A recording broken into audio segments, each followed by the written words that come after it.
every day was a challenge, you know. Why are you wearing like that? Why are you walking like that? Why are you not getting married?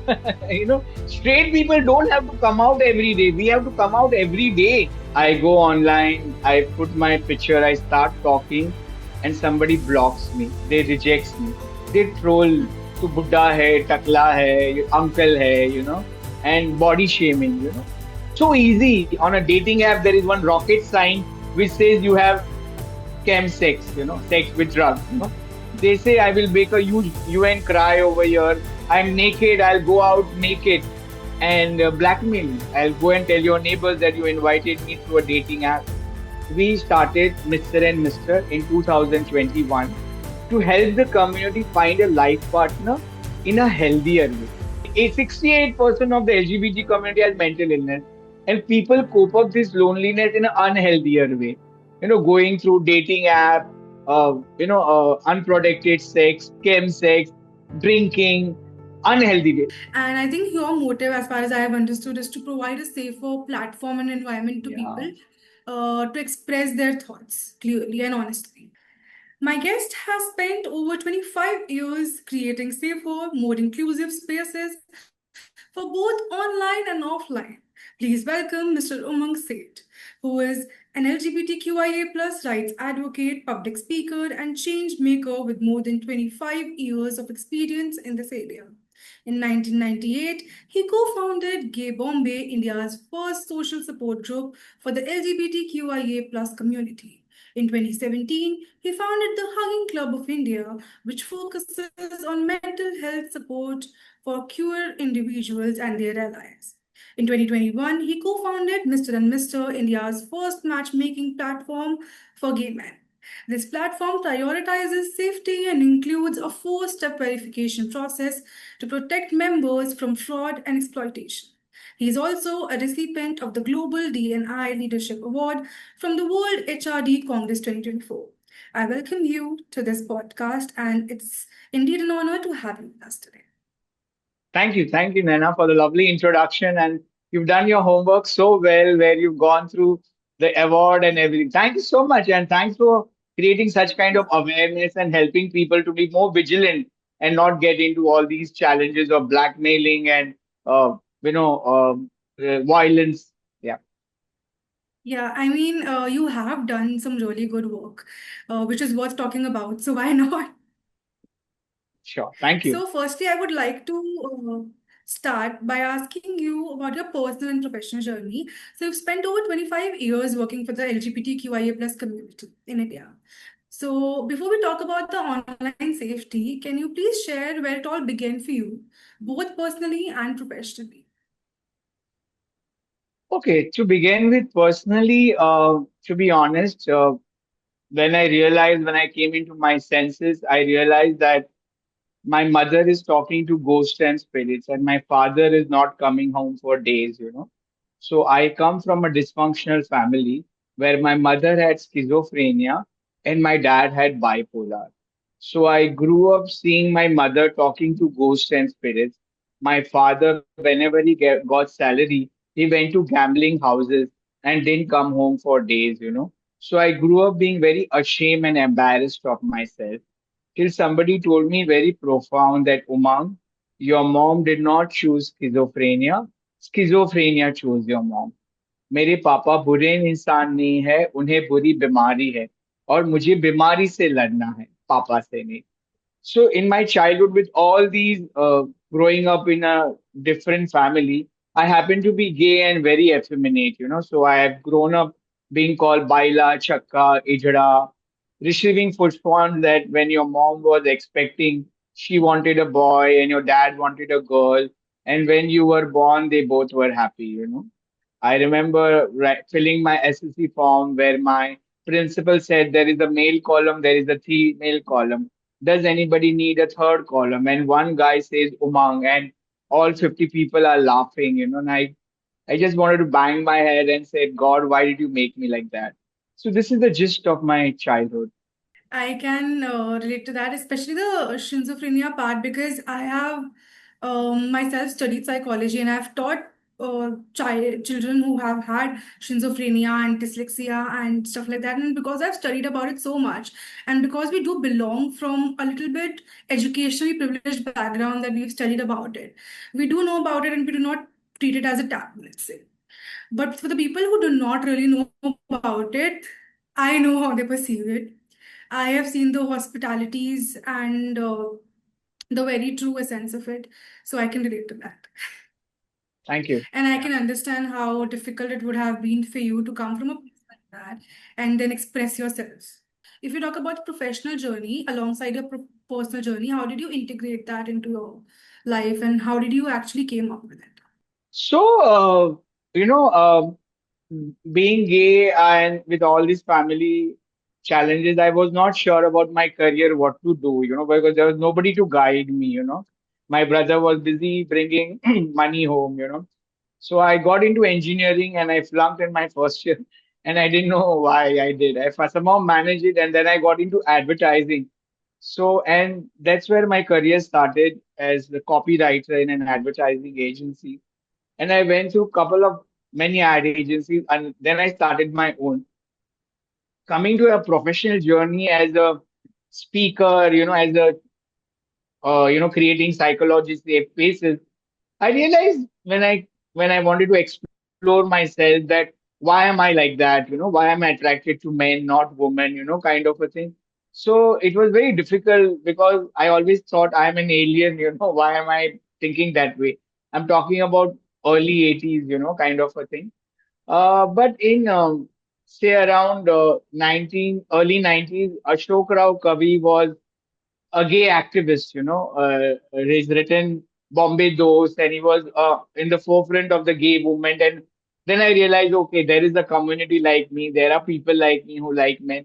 So he was writing a book with Shobha Day, and I mustered the courage to call Midday. I was 17 years old, and I told Midday to give me Shobha Day's number, and I gathered the courage and talked to Shobha Day, took Ashok Rao's number, and Ashok Rao told me about Gokul, a gay bar, and that was the beginning, where I started meeting people like me.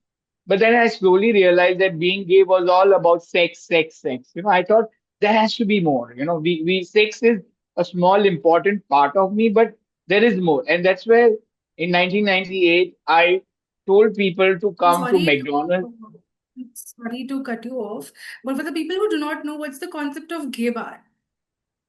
Acha, That's something okay. unheard of. Thank you, thank you. Yeah.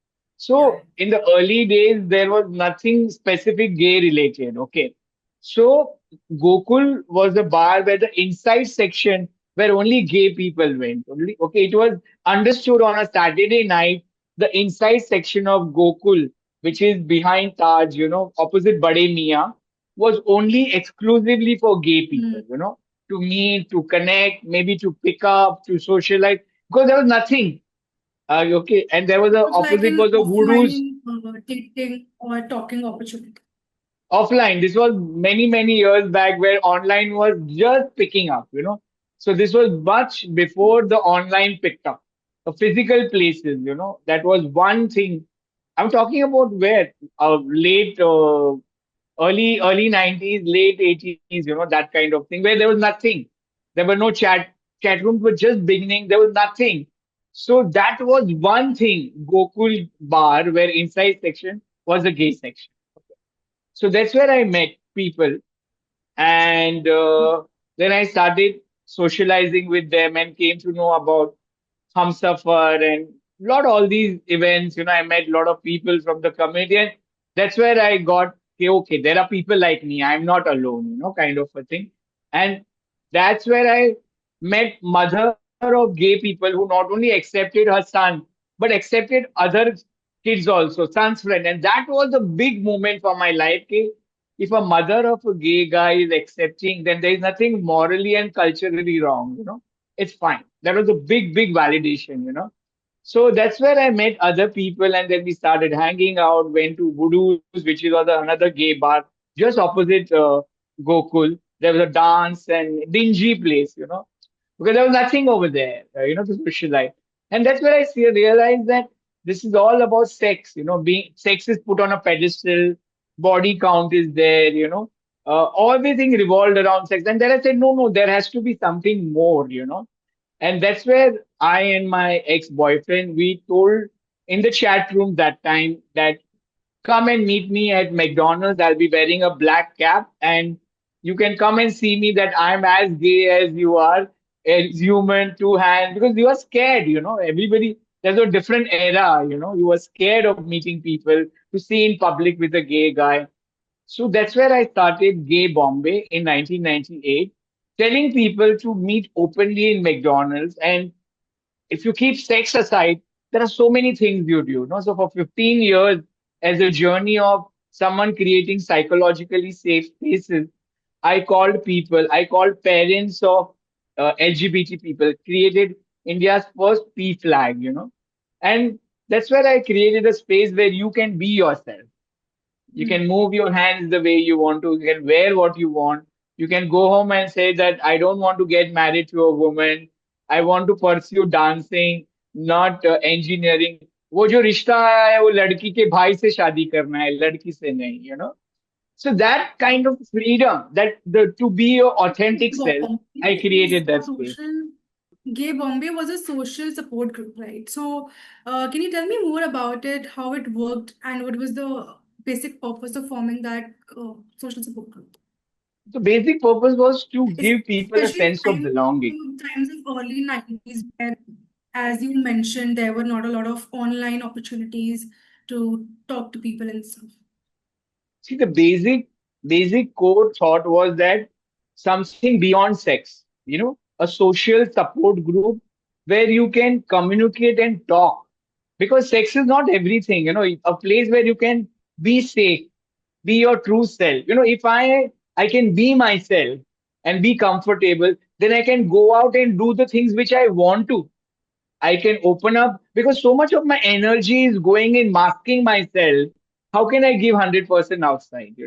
So the whole idea is to create a safe support group, tell people to come over there and give a different lifestyle because I don't, I want to talk about Sari Pallu and Anil Kapoor, not Madhuri Dixit. And my straight friends are talking about cricket and volleyball. I'm not interested.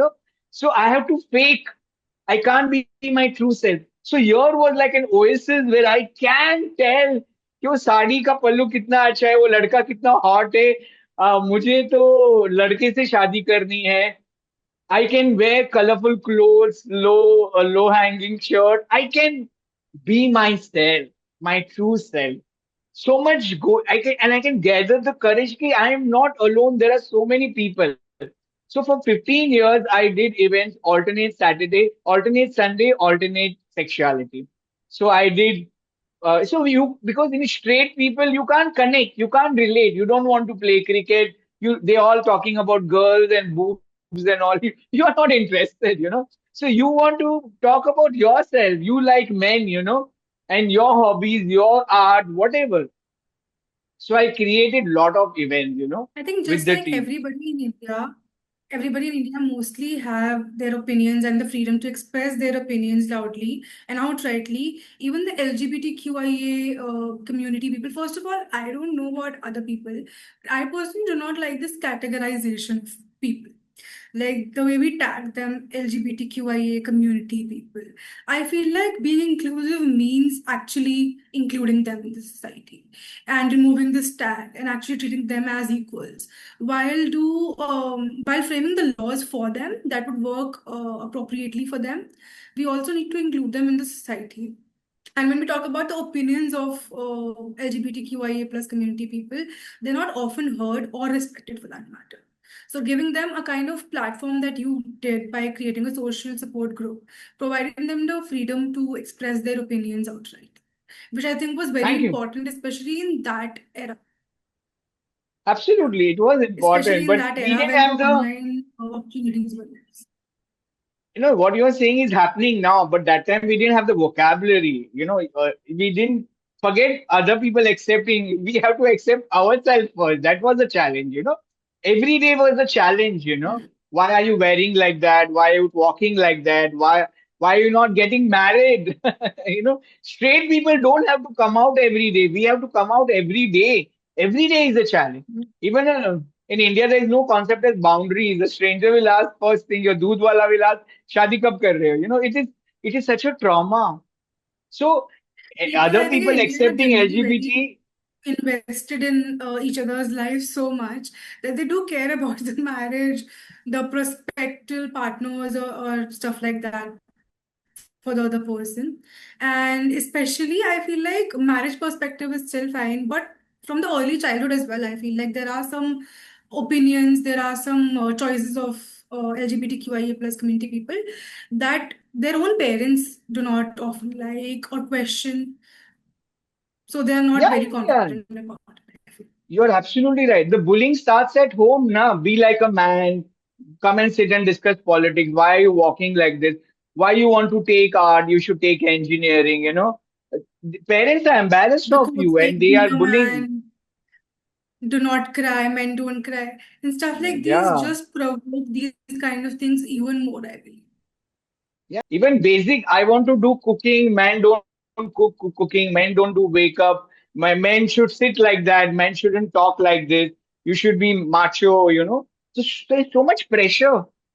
So coming to you, I just want to complete your answer to it. So for 15 years, I created events like brunch with speed dating, parents meet, getting parents of LGBT people, relationship meet, picnics, parties, film festivals, just to give a space where you can be, because you can't go outside and be yourself.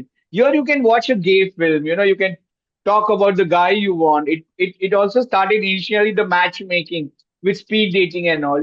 So here is a space where I can be my authentic self and have the courage to tell home that I don't want to get married to a woman and spoil her life and my life. Courage to come out and tell your parents.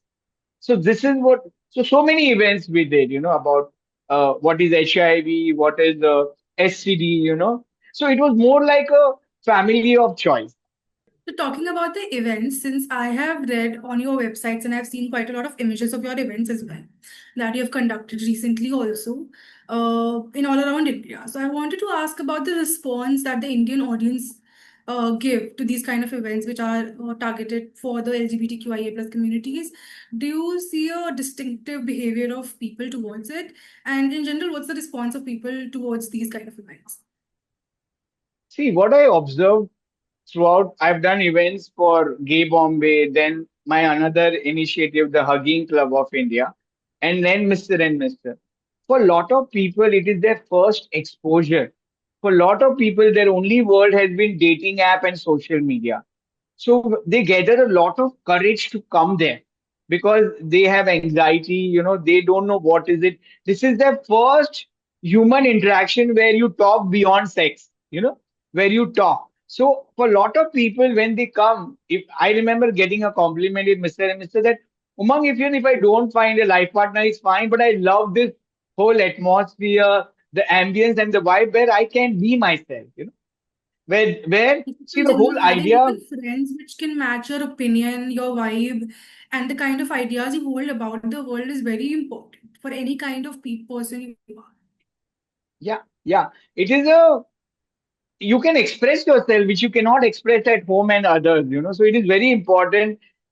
It's a small thing. I want to wear a low neck t-shirt, which I will not wear in my corporate life or outside. Here I can wear the small things, where I can look at the guy and talk to him, and express that I am lonely, I am looking for a partner.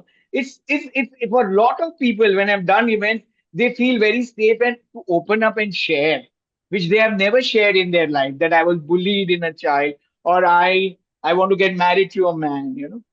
Because you provided them a safer environment to express their opinions where they can be themselves and they do not have a fear of judgment that their opinions Absolutely, will get. absolutely. I was telling when you keep sex out, you bring other things in. Yeah, true. And talking about the Hugging Club of India, can you tell me more about it, how it works, and Sure, why? sure. Okay. So, as I told you, I was exposed to mental illness very early in my life. So I'm very sensitized and I have a soft corner for people going through mental health challenge because I've seen my parents suffering, the stigma, the shame, And there is so much shame. Shame stays in my living room. That's what my therapist had told me. Shame of being gay, shame of parents having mental illness, So the thing is, what happened is, I started talking about mental illness openly, and what triggered starting Hugging Club is my friend died of suicide, He had chronic depression and his boyfriend had just left. So he thought talking about his mental illness or whatever, people will think he's emotionally immature. And that's the reason he gave up his life. That's what it struck to me that there is so much need for this space, where people can express. So in 2017, I started the Hugging Club of India, just calling everybody to open up I and remember share. all the timelines clearly. 1998, you started the Gay Bombay, 2017, the Hugging Club of India, and then 2021, I think, the Mr. and Mr. Homework marks 10 out of 10. Thank you. Yeah, so I started, this space and it organically grew because the main thing is people felt safe, to say that I have bipolar, I see ghosts, I'm addicted to drugs, I'm addicted to porn, I get panic attack, and a space where you get inspired. If he's taking help, then why should not I take help, right? A phase that I'm not only person suffering with mental illness. There is a lot of stigma going to a mental health expert, psychiatrist, therapist, if somebody will see, or nahi to main pagal thodi hu. So what I did is I got psychiatrist, therapist in front of them. Mm.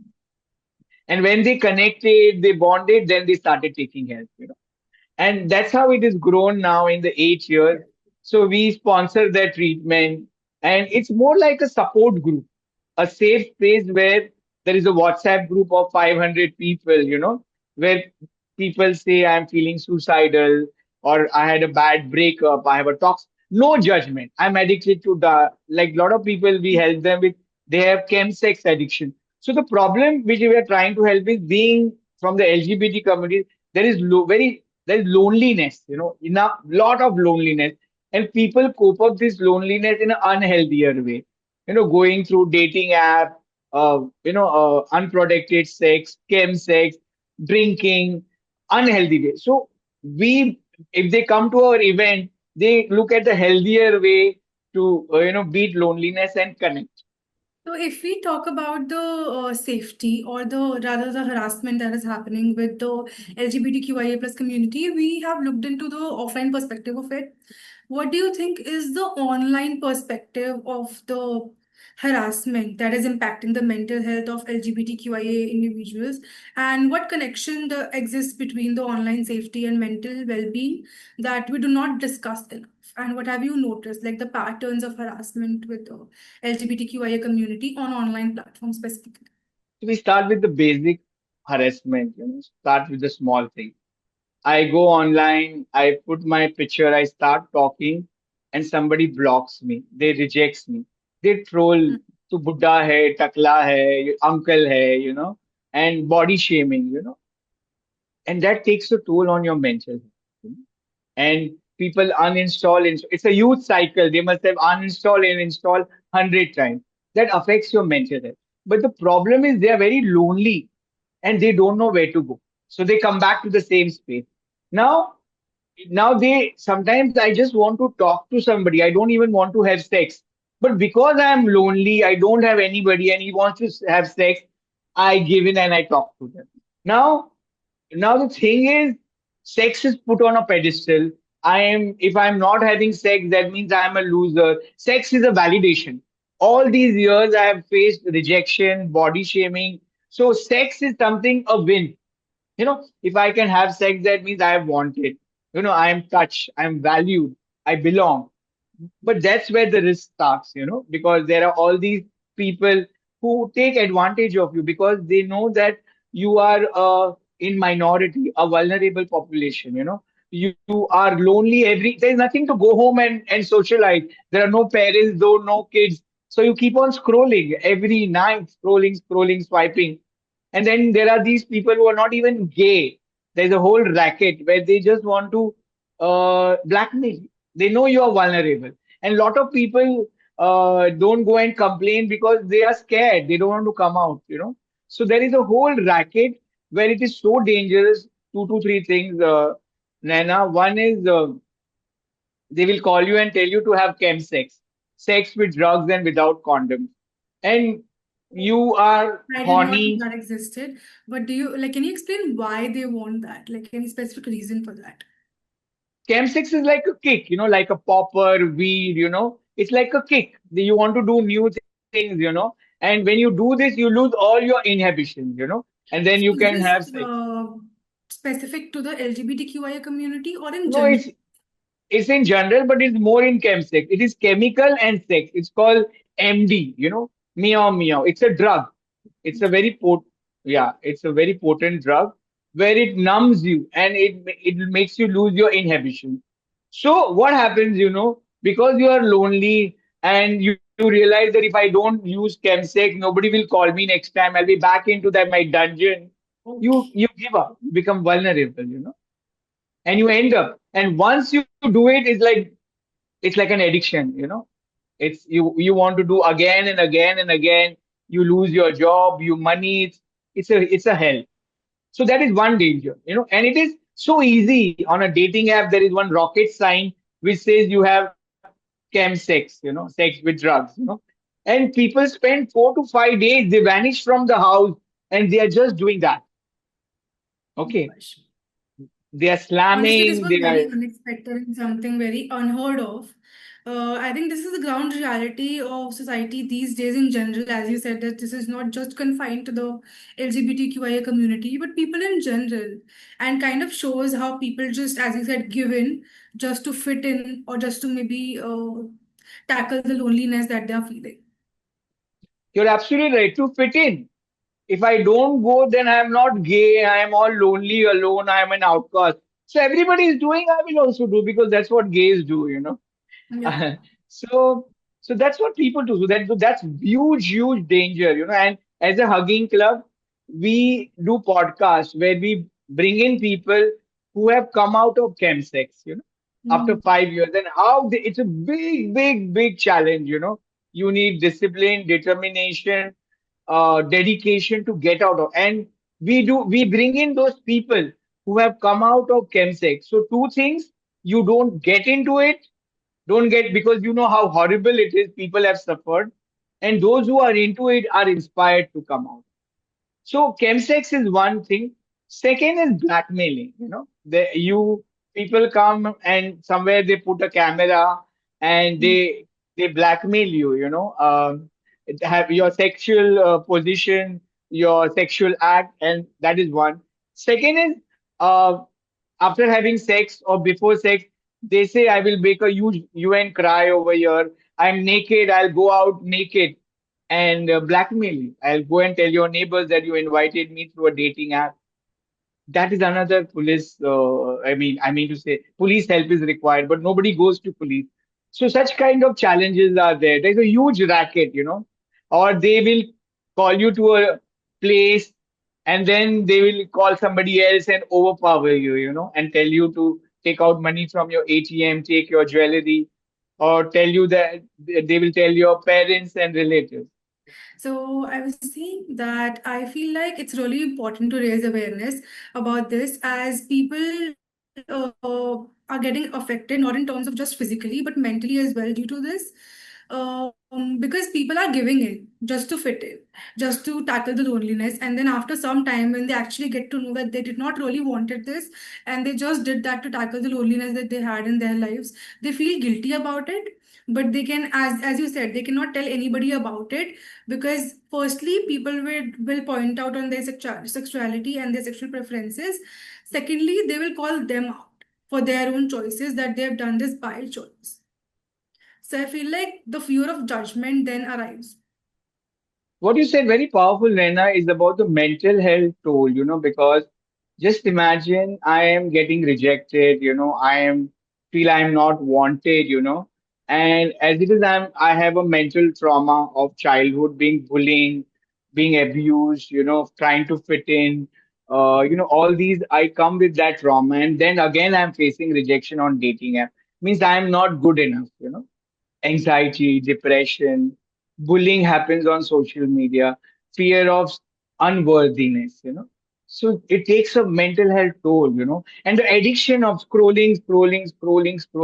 It takes a toll that you always are, your narrative is, I'm not good enough constantly. Surely, I mean, the constant rejection and the judgments that the LGBTQIA plus community people cater in their day-to-day lives kind of turns into a presumption that, as you said, they're not good enough and that they're doing something wrong because it's unconventional, because it's not something that people usually do. They do tend to believe that it's something bad, something wrong to do. So I do agree with So see, the irony is that I meet somebody for 3 seconds, he sees my face and he blocks me. And then I put my self-worth in the hand of a stranger who only knows me for 3 seconds. And what do I feel? I am not wanted. But your family knows you for 30 years, your friends know you your 30 years. Uh, you are more than your looks, right? You are not unwanted. You are not what he is looking for, right? I am not ugly. I am not fitting into your definition of beauty, right? So people put their that. whole Yeah. self-worth I think in that's the the hands of a kind of. stranger who hardly knows them for some time. Hmm. Yeah. Go ahead, sorry. And I think that's the kind of awareness we're trying to build through this podcast as well. That people do not find themselves in a situation like this where they tend to believe that they're not enough or that they're doing something wrong or that there is a particular definition of beauty for, let's say, any individual for that matter, that they need to meet in order to fit into the society. Because as you said, everybody has different opinion and different definitions of beauty. So people can have opinions, the family of the individuals, or the people you are meeting on dating app, let's say the matrimonial sites or any other site for that matter. They can have their own opinions. But the opinion that an individual holds about themselves matters the most because that's what they're going to Absolutely. carry the entire life with them. Yeah, yeah, So yeah. that matters a lot. And I think the individual's opinions are based on the kind of, let's say, the bullying that is being done to them as well. So, talking about that and the online safety, let's say, can we paint a picture? What does the digital world look like for the LGBTQIA plus individuals in India today? And why is online safety especially important for this community? Because I think firstly, women, obviously, and then secondly, the LGBTQIA plus community is more exposed to the online bullying and cyberbullying. Yeah. So first of all, there are lack of enough spaces, safe spaces to go, especially in tier two, tier three cities, because you don't know. There is so much shame. There is no place to socialize. So the only option is online. There is no other option, because if I go outside, they just want to have sex with me, or even to have sex, there are no other spaces where you can be in a social group and take it further. There is nothing. There is nothing to socialize, have a sense of belonging. So you end up going to dating apps, end up going online. That is the only option for most of the people. And then you become vulnerable. You realize if he doesn't call me, then where will I go? And you end up leave your guards out, and you end up doing things you regret later, right? And True. you also start having paid sex, out of the blue, because nobody wants you. You are not conventionally good looking. So you start having paid sex, and that's a huge risk. I agree with what you said. And talking about online safety and cyberbullying, do you also think that the matchmaking websites, I'm saying, what kind of cyberbullying and threats do people come across on matrimonial and dating websites, which are meant for LGBTQIA plus community people, or just dating and matrimonial sites in general? Because before the kind of platforms that are available, especially for the LGBTQIA plus community people, were not available, the LGBTQIA people were also a part of the normal, in regular matrimonial and dating websites. So, how do you think that shapes the kind of cyberbullying that they face? So see, there are two things. What I run, Mr. and Mr. It is the matchmaking. It is not a dating app. It's a matchmaking. So what I've Hmm. heard from dating apps, like the conventional one, Grinder, Tinder, and all. So you meet people where they may not be genuine, they may show you a photograph, and when you meet in the real person, they may look totally different. All their credentials are wrong, the place and the age, Or when you trust somebody, you start having a relationship for 6 months, 1 year, then they start telling you that if you don't give me such kind of money, or you don't continue having sex with me, or you don't continue having sex with drugs, or you don't continue having sex with my friends and together in group sex, I will go and tell your parents and the society, or I will put this on social media, our act of sex. That's what's happening. I'm not everywhere, but it is happening. That kind of bullying is happening. Or they tell you that we have just had sex, I have made a video, or I will not leave your house. They meet through a dating app and they said, I will not leave your house till you give me 20, 50,000 rupees. Or I will go out and make a noise. I will not leave your house. So such kind of things happen once you meet them on dating app. They will blackmail Yes, you with yes, your please. screenshot of your chat, your nudes which you give, right? If you Hmm. give those nudes, you do that dirty talk. And most of the gay men are married in India. And that's a huge vulnerability and risk. I will go and tell your wife, I'll tell your parents, your in laws, I'll put it on social media. And that's where you are bullied, you are blackmailed because you don't have any option. Or they will tell your wife. Because that's something interesting that you said that most of the gay men in India are married. That is something we've not known for sure. Why do you think that's happening? And what's the kind of, if you have the percentage or the statistical overview on it? I don't know the statistics, but yes, most of the gay men are married. That is for true. One is shame. There is so much shame. How can everybody will laugh at me if I tell that I am gay. There is no exceptions. My parents will not understand. They will disown me, they'll throw me out of the house.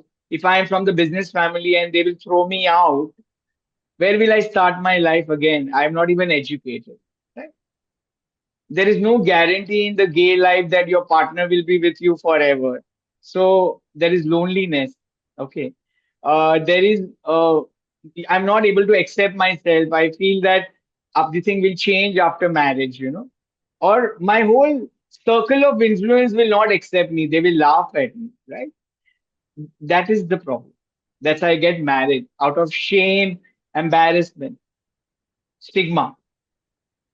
Surely, but do you think a lot of people also realize the gay instinct in them or their sexual preferences after they get married? Many, Or is it many. only before marriage that you?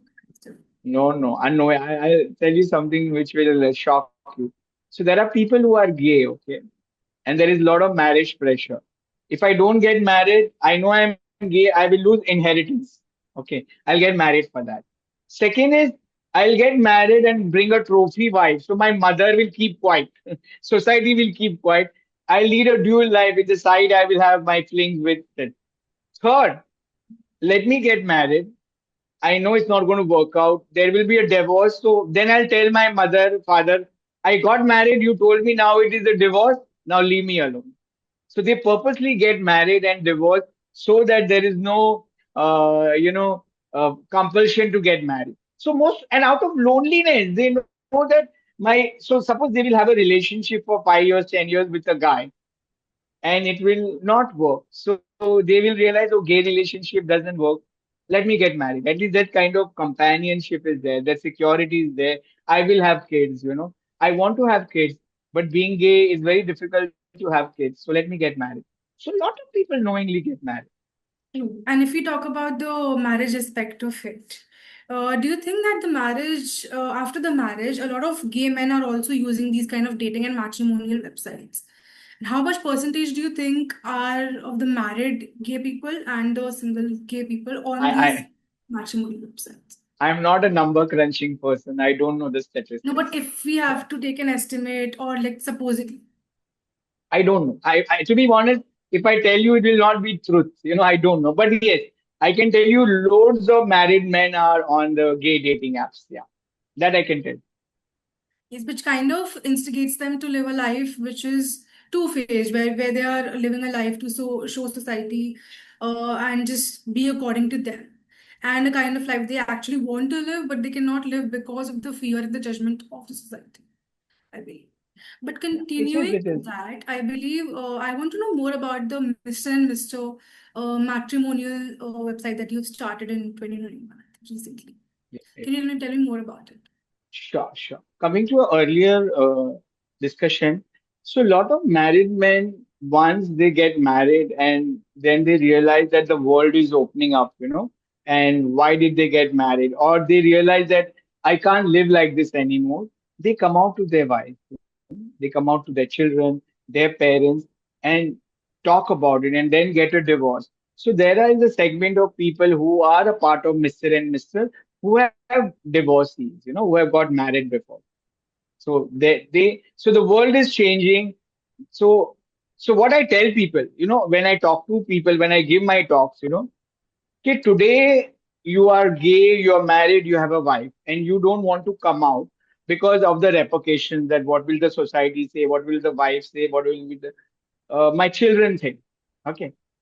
After 10 years, it will become a norm that a gay married will go and talk about his to his wife that I am gay.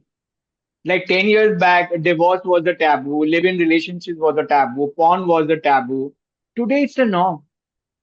After 10 years, it will become a norm that hundreds and thousands of gay men will come and talk to their wife that I am gay. Till 10 years, do you want to suffer? After 10 years, do you want to regret that why I didn't come out? So come out now, na? You reduce your suffering. 10 years, you don't want to suffer and then regret, oh, I should have come 10 years back. After 10 years, it will become very common. Like divorce is common today. Right? Coming to Mr. and Mr. Mr. and Mr. I started because a guy called me in the middle of the night and he said, Umang, I want to die. I want to give up my life because I have registered with a gay matchmaking and it's turned out to be fake. I don't want to live alone. I don't want to come home to an empty house. I want to give up my life. And that's where I talked him out to get out of, is giving up his life. And that's where I started thinking what can be done. I talked to my friend and he said, why don't we start something, a healthier way to find a life partner, healthier way, in a system. So my business partner and I, Abhishek and I, we started Mr. and Mr. in 2021 to help the community find a life partner in a healthier way. So healthier way comes what? Okay, we do background verification. Okay. We take your ID proof. It can be PAN card, Aadhaar card. It can be driving license, passport. We do two references where we check with them. Okay, do you know this person? These are his credentials. Are they true? Then there are 4 rounds with a therapist because being gay, you've gone through a lot and it starts affecting you come with a dating mindset to a matchmaking mindset, it doesn't work, right? Because there is Yes. insecurity. If somebody doesn't talk to you for 2 days or 2 hours also on a dating app, you will block. Here you can't do that, right? Here you need to ask what is wrong, why haven't you answered me for 2 days? And the mindset is you have been so much time rejected on a dating app. You feel, oh, he's not talking to me, he's rejecting me. So instead of he rejecting me, let You're me trying reject. to say that Mr. and Mr. holds people accountable for their actions and the kind of activities that is happening online through the website.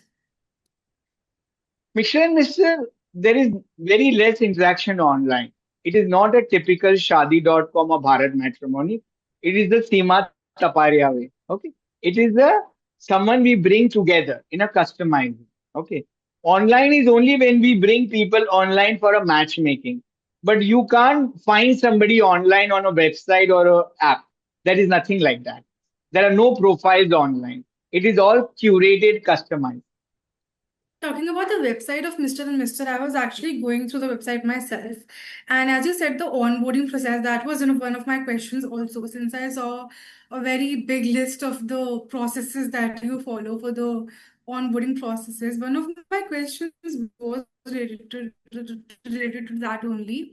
That your platform has one of the most comprehensive onboarding processes that I've come across, covering background verification, interviews, relationship assessments, and even consultations with psychologists. What prompted you to build such an intensive model, and what problem were you trying to solve that conventional verification couldn't? See, the most of the problem I feel what I'm trying to address is that people love the idea of relationship, but they are not ready for a relationship. They love this Bollywood thing, do jism, ek soul. That is all nonsense. You need to get ready. The problem which I'm trying to solve with Mr. and Mr. is that because you have gone through a lot of trauma in the childhood, your father, you couldn't talk to your father. Okay. You want to do dancing, you don't want to do engineering, you can't open your mouth. As growing up, you couldn't tell your brother that I have a crush over this guy, but your brother will say, you are a man, how can you have a crush on your man? You wanted to enjoy your gay lifestyle with gay friends, but you never had. So what happens, Naina, when you typically get into a relationship, you accept to live all these things through your partner. Yeah, you want your partner as a father, you want your partner as a brother, as a friend, as a counselor or your therapist to fix your life. It doesn't work that way, right? Your partner has his own life before you come. So what I've all my years, what I've realized that when two people anywhere get into a relationship, it is a mesh. Everything is codependent. I want to shit with him. I want to go on a coffee with him. I want to go on a tour with him. I want to go play sports with him. No, he had a life before you came into his life. The problem is you're so vulnerable that if somebody is showing some interest, you just want to cling. So my whole process is to bring them to this light. Hey, you need to first accept yourself and give space, right? Your childhood trauma, yeah, he's not going to fix it. You have to work on it. Most important, he is not there to make you happy. Your happiness is your responsibility. The Bollywood brainwashes you that that man in shining armor will come and make me happy. No, you have to make me happy. I mean, you have to make yourself happy. And also, in my system, I also brought, so there are three layers to Mr. and Mr. First is we prepare you for a relationship. There are four, what do you say, sessions with a therapist. Though you may have depression, mental illness is made. 68% of the LGBT community has mental illness because we have gone through so much trying to fit in, every day trying to come out, rejection. It's huge. More homosexual or LGBT have mental illness than heterosexual because you have to come out every day. Heterosexuals don't have to come out every day. One wedding ring says it all. We have to come out every day. Why are you wearing that clothes? Why are you moving your hands like that? Why are you not married? So what happens, with all these mental illness, when you get into a relationship, it's very difficult. You start blaming your partner. It gets into toxicity.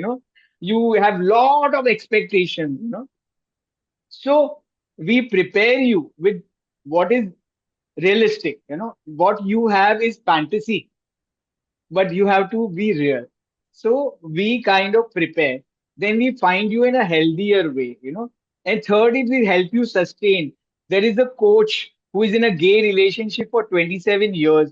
So tomorrow, if there is a problem in your relationship or you do not sure whether he's giving you mixed signals, whether you should go for it, then you can consult this relationship coach. So that's the system. I think indeed this is, as I said earlier also in the beginning of the podcast, that this Mr. and Mr. website is distinctive, firstly because of its onboarding process. I have never seen such a descriptive onboarding process in any other matrimonial or dating website for that matter as well.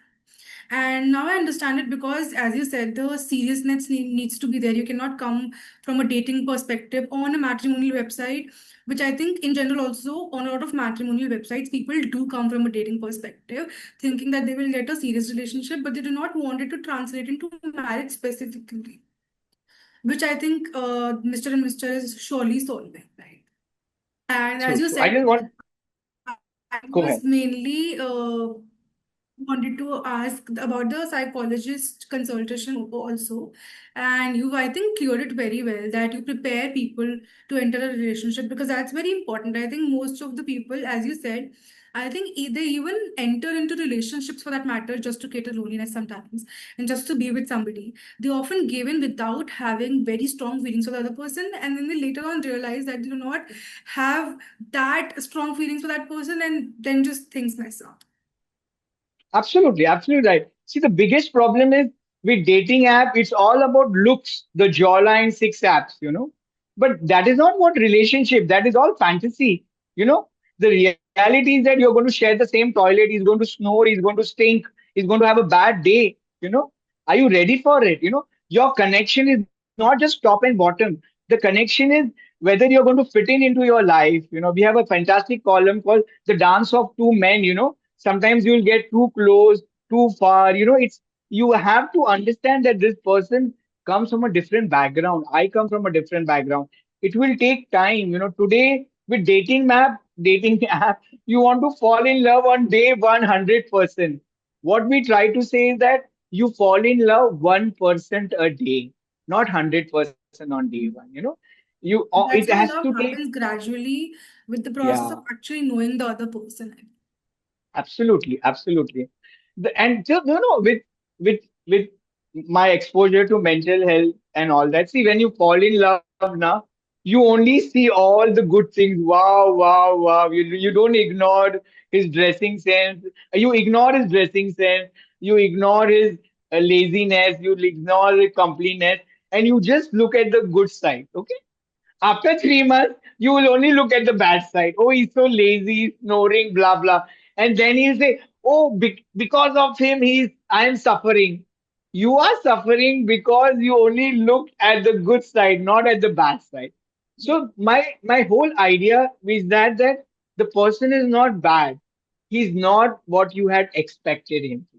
He's not fitting into your imagination of a relationship. You grew up with having late night and he sleeps at 10. So you then blame him. Okay, I am suffering. It's a bad because of him. He's not living up to your expectation of late night. So the whole idea is to stop blaming and start taking responsibility. True, and I think talking about matrimonial sites specifically, as you mentioned, that people tend to fall for only looks and look specific tendencies. But I feel specifically on the matrimonial website, since your assets, your house, your location, and your income specifically is also mentioned a lot of times, your caste and everything that is relevant to the marriage perspective. Do you think it's also difficult to identify which person is actually interested in you as a person and which person is just here for the money aspect or for the asset aspect of the marriage? Because I think it's a genuine problem in every matrimonial website, not just in LGBTQIA plus matrimonial websites. That's a fact of life. It happens everywhere. But what I feel is people are now honest. I know a couple of people coming to Mr. and Mr. and it's very clear. I want a sugar daddy. I don't want to work. They Okay. are honest. I want a sugar daddy. And there are people who are also okay with that. Okay, he has the energy and I have the money. It's an exchange and it's fine. Yeah. As long as you're honest. Yeah. Some people want a six hunk and all that. They have grown up with that Bollywood and they send me messages. Okay, 90% I want a good looking guy, 10% is okay. And it's fine. Who am I to judge? It's okay. You want a sugar daddy, you want a stuff. But then later on, the problem is when your your whole life will revolve around the looks and the money, it will be a problem for you, because the looks will fade, money will then become boring. Then what will keep you in the relationship? Surely, I believe, as you said, that honesty should be there. The rest people can have their opinions and their own goals for their lives. And I think your motive, as far as I have understood, is to provide a safer platform and environment to Yeah, people to express their thoughts clearly and honestly. Be it about having a sugar daddy in their lives or about finding an actual partner for the marriage perspective. But talking about the accountability part and holding people accountable for their actions. I wanted to actually ask that if a user feels that the in-app support has not adequately addressed their concern, what is the next level of escalation available for them? Specifically on Mr. and Mr. since we're talking about that. Is there a designated authority or grievance mechanism outside the routine customer support process? That is something I wanted to know about. Uh, there is the customer care, okay, as I said, there where grievances are addressed. There is a relationship coach, okay. If you have a problem with your boyfriend or you feel that you're not able to find a match, we have a team of psychologists, psychiatrists, relation therapists on board you can counsel. Okay. Also, we regularly bring in gay couples in front of you so that you can learn, and let go. We do our events at gay couples' home to get inspired. So such kind of support system is there.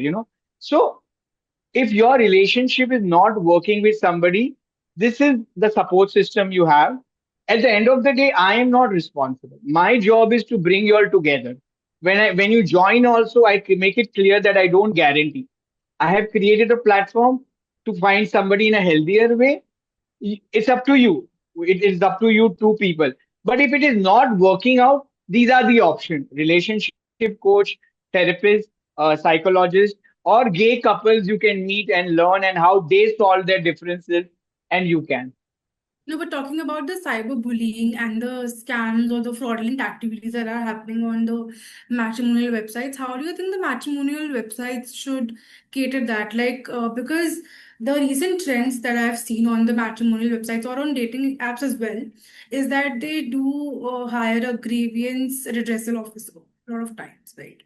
So, do you think that is important, or just I feel like making a onboarding process so strong that there are not any scammers Yeah, or I fraudulent think, activities happening on the websites also. see, there cannot be the foolproof completely. But yeah, if they can do more background verification, little bit of accountability, purist verification, more intense about checking the credentials, it will help. But see, there are two ways to look at it. You also need to be very much on guard and vigilant. It just can't happen one way. You also need to be sure, not give everything in the first time, your account details, ye wo. You also need to know the person. Instead of going and meeting immediately in his house, try to meet in public places for a few times. So I think it's worked both ways. You can't just blame only the dating apps or the matrimonial sites, right? You yourself have to take charge of your life and be vigilant. Sure, I do agree with it. And it was amazing hearing from you about the Mr. and Miss started in early 90s, where it was such a taboo indeed. Now, finally, Umang, if you could leave one message for every LGBTQIA plus person listening today about staying safe online or just recognizing their identity in general, what would you say to them? What I feel is that don't give your self-worth to a stranger. Okay.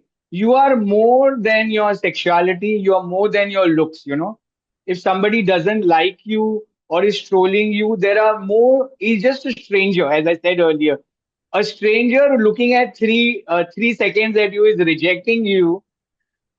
Just forget it. There are people outside who wants to meet you, wants to connect you. Go out and meet people in a healthier way, than on a dating app if possible. Uh, you know, you may feel low, you may feel that I'm worthless, but there is more to you than your looks. And somebody is rejecting you not because you are ugly, you are not fitting into his definition of beauty, right? So go out, meet people, go to social safe spaces, and don't give your self-worth to a stranger's hand. True. I think just deciding what you want for yourself, sticking to that, and ignoring what people have to say about you, or not even ignoring if, then just believing in the opinion that you hold for yourself is really important. Because I think I've just read somewhere that between the million voices that echo, you must not forget the voice coming from inside. So that's very Absolutely, important. absolutely, absolutely, absolutely. And the problem is the whole scenario is that it's all based on looks. It's all looks, physical beauty, and all. But if you are looking for a life partner, there is more to it, right? If the good looking guy is toxic, good looking guy is rude, he is not respectful, then what is the use of this looks, right? Right? And just imagine, they don't take it personally. He's here to have sex, and he has a certain criteria to have sex. You're not just fitting into that criteria. There's nothing wrong with it. Somebody likes John Ibrahim, somebody doesn't like John Ibrahim, right? A good Exactly. example is, for somebody black is sexy, for somebody black is inauspicious. That's the way to look at things. True, as I always feel that if somebody has made up their mind that they are going to like the thing B, they're never going to like the thing A. And it's not the Yeah. fault of thing A that that is thing A, and they want to become like thing B. Everybody is distinctive in their own ways because that's how it is meant to be. Like people are meant to be distinctive because they are individuals having their distinct opinion, and if that would not exist, the world would become monotonous. Yeah, we are all unique. Yeah, I'm all unique. I'll just end up with something. You all have pressure to get married at 25, 30. There is this lady who played Amir Khan's mother in Lagan. She got married at 59. Yeah, Yeah. yeah. It's up to you. True. And with that, I would like to conclude by saying that this podcast was surely very insightful. And thank you for your honesty, passion, and the work you do every day. For our listeners, if anything today resonated with you, please reach out to us, CyberPeace Foundation, or connect with Mr. and the Hugging Club of India. Your safety online matters just as much as your safety offline. Until next time, stay safe, stay proud, keep talking.